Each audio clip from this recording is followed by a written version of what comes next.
John Brodie was a heck of a quarterback, and for my money, he's one of the greatest quarterbacks in the history of the NFL to not be in the Hall of Fame.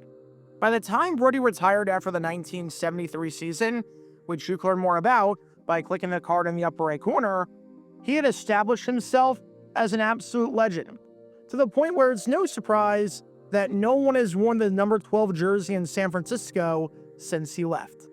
He finished his career with 31,548 passing yards, which was fourth in NFL history, with the other three guys ahead of him being in the Pro Football Hall of Fame in Johnny Unitas, Franz Harkington, and Y.A. Tittle. He finished his career with 214 passing touchdowns, ranking 7th all-time in NFL history and 5th all-time amongst quarterbacks to exclusively play in the NFL, with the other four guys ahead of him all being in the Pro Football Hall of Fame. He was named the MVP of the entire NFL in 1970 after guiding the 49ers to a 10-3-1 record and an NFC West title, and he led the NFL in passing yards 3 times, which, for some perspective, every other quarterback in NFL history to lead the NFL in passing yards 3 times, minus Drew Brees and Tom Brady, who are not yet eligible but will be first ballot guys, is in the Hall of Fame. John Brodie was a good enough quarterback where I think he has a legitimate shot at making it into canon, and hopefully one day the man can get there and get there while he's still alive, because he truly was one of the best to ever do it. So as a player, this man right here was great. As a broadcaster, well, he had better days, I'll put it that way. Brody was one of the top guys for NBC throughout the late 1970s and the early 1980s, and he definitely had his moments where he showed that he was one of the top dogs. But sometimes, well, he had some really bad flubs, and there was one in particular that deserves a deep dive all these years later, because the job of a color commentator is to provide insightful analysis and offer something that you can't necessarily get from just watching the game.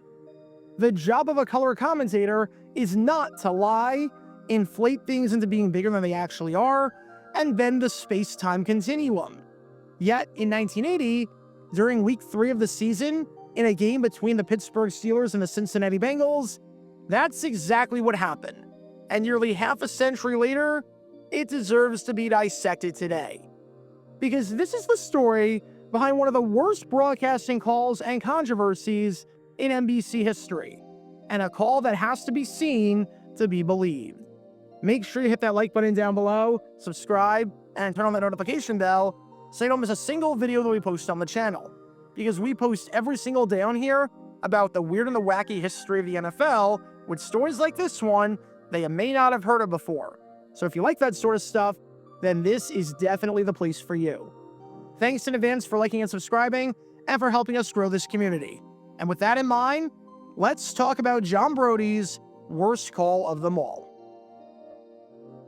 Before we break down the actual call in question, and just how insane it was, we need some context to understand the importance of this game, as well as how the game itself was going, and the narrative that was being constructed. It's Sunday, September 21st, 1980. It's Week 3 of the NFL season, and we find ourselves at Riverfront Stadium for this AFC Central battle between the Pittsburgh Steelers and the Cincinnati Bengals.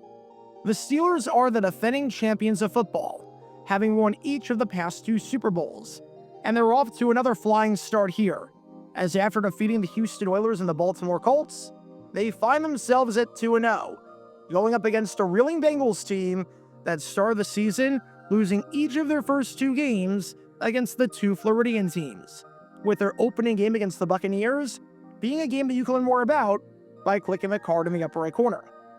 The Steelers enter this one as heavy favorites, and if they won, they maintain sole possession of first place in the division, and would position themselves very nicely for the playoffs, seeing as of the 6 teams to start 3-0 the year before in 1979, 5 of them, including Pittsburgh, made the postseason.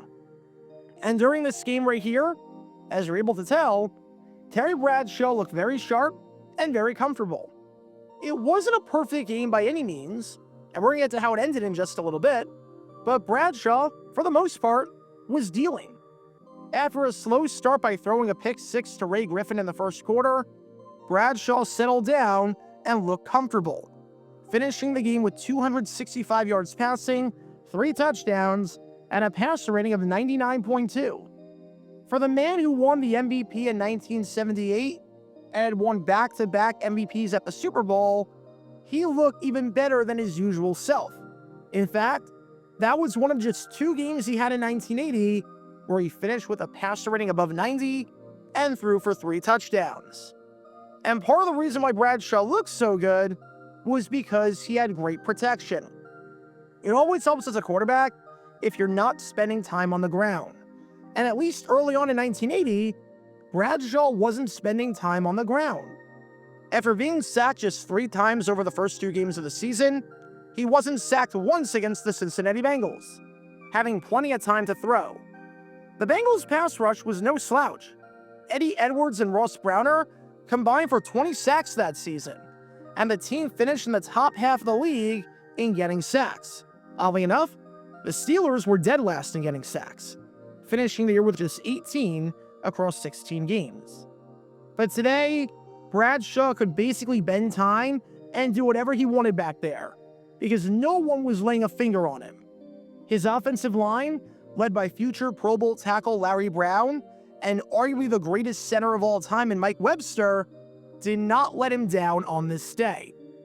And unsurprisingly, John Brodie, having played quarterback, paid a ton of attention to this and pointed it out on the broadcast, making it one of the stories of the game.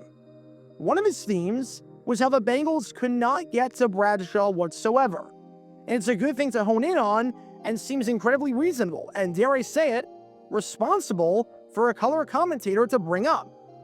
One of the reasons why Bradshaw was playing well was because his offensive line was playing well. So why not bring that up and give the big guys some love? As an example of this, after Terry Bradshaw throws his second touchdown pass of the game, a 14-yard strike to Lynn Swann in the second quarter to give the Steelers a 14-10 lead, their first lead of the game, Brody talks about the play of the Steelers' offensive line. Take a listen. You just can't give a top quarterback that much time when he's got receivers like Smith and Swann. They're going to find some way to get open. Look, he's got Grossman in. Rather than clear anybody out, Bradshaw moves around a little bit, finds Swann. Swann makes a great adjustment, and they take the lead. So you get that this theme was building throughout the game and was a point of emphasis for Brody as the color commentator. But that's where things get a bit bizarre.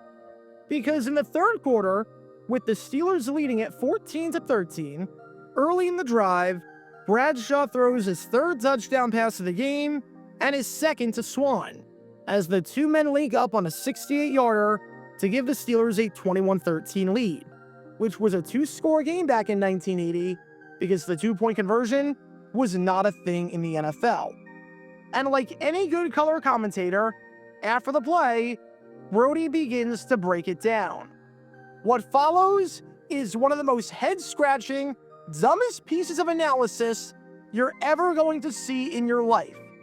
Take a listen to what John Brodie has to say about this touchdown. Now 4-man defensive front. Mike White is also in the game with Browner, Whitley, and Edwards. Big rush. Bradshaw throws, and it's caught by Smith. He's gone. Running up the field, and Lynn Swann is going to take it the distance for a touchdown. Smith running a cross pattern. Swann comes behind him, and Swann takes the ball and goes the distance. What a great play. Well, Swann made such a beautiful move, and again, you've got to credit the offensive line. They gave Swann enough time, they gave Bradshaw enough time to allow Swann to get all the way down the field, about 25 yards before he made his break. Here goes Bradshaw, back to pass, 1,002, 1,003, 1,004, 1,005, 1,006. That's what you call great offensive pass protection. All right, you might have noticed one small problem with Brodie's analysis on the replay. There's just one teeny tiny problem with Brody counting the time that Bradshaw has to throw back there. Because on one hand, I completely get it. If you're trying to evaluate in real time how much time a quarterback has to throw, counting the number of seconds they have in the pocket before letting it rip is a pretty good indicator. I do that a lot, and I'm sure a lot of you do that too. However, on the other hand, oh yeah, this was in slow motion! The replay was in freaking slow motion!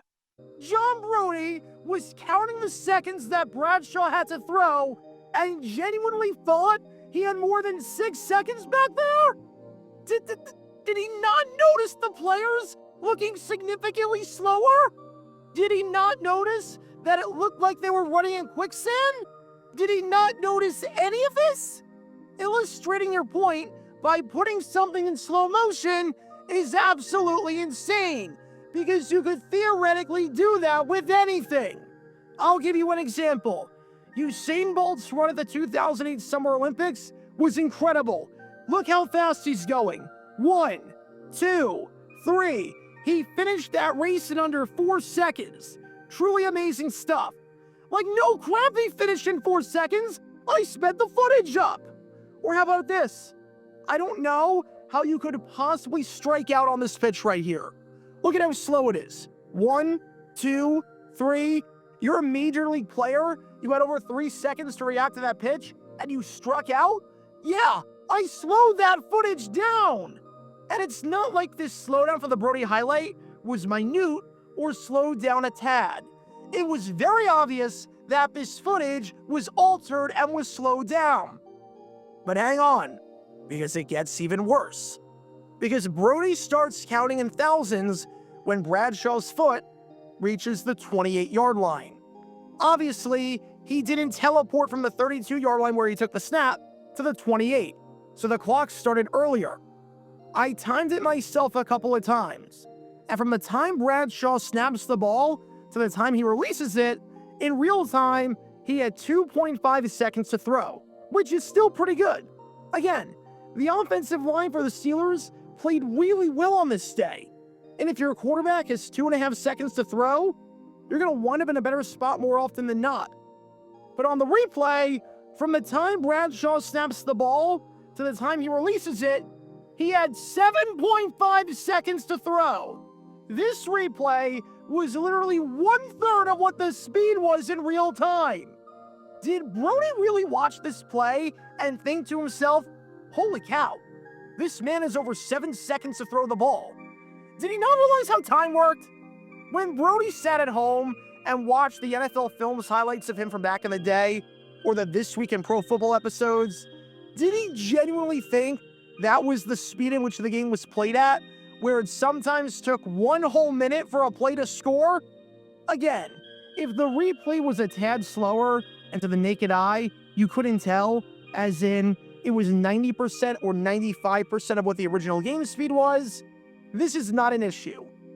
But to be so blatantly slowed down to the point where you can make out each individual frame, and you think that's how the game is played, as a former quarterback yourself, and at one point in time, the #1 analyst on NBC? Come on, man, just come on. You can't bend time to prove your point. That's not how this works. And for everyone except Brody to realize that this was in slow motion was kind of ridiculous. Because I can tell you this much, Terry Bradshaw did not have 7.5 seconds to throw. Now, as great as the Steelers' offensive line looked on this day, keeping Bradshaw upright the entire time, the Steelers did not win this game, as the Bengals prevailed by winning at 30-28, thanks to a late fourth quarter field goal, and then a missed field goal by Matt Barr with no time left that would have won the game. It truly was one of the best games of the entire 1980 season, but the Bengals pulled off the upset to win their first game of the year. Pittsburgh turned it over 6 times while forcing none themselves, and no matter how good you are, when you are -6 in the turnover column, you're not going to win too many games. Fun fact, from 1979 to 1980, the Steelers played 2 games at Riverfront Stadium against the Cincinnati Bengals. In those 2 games, the first of which you can learn more about by clicking the card in the upper right corner, the Steelers turned it over 15 times, averaging roughly 2 turnovers per quarter. For whatever reason, that stadium and that team was a hex for the Steelers around the turn of the decade, causing them to lose all of their abilities. And apparently, it also caused John Brodie to lose his abilities in the broadcast booth, because while the Steelers had no concept of how to hold on to a football in Cincinnati, John Brodie had no concept of how time worked. So as a word to the wise, If you're trying to illustrate a point regarding how much time someone has, and you use slow motion to illustrate that point, especially when you don't have to because the point is strong enough on its own, then find a different angle.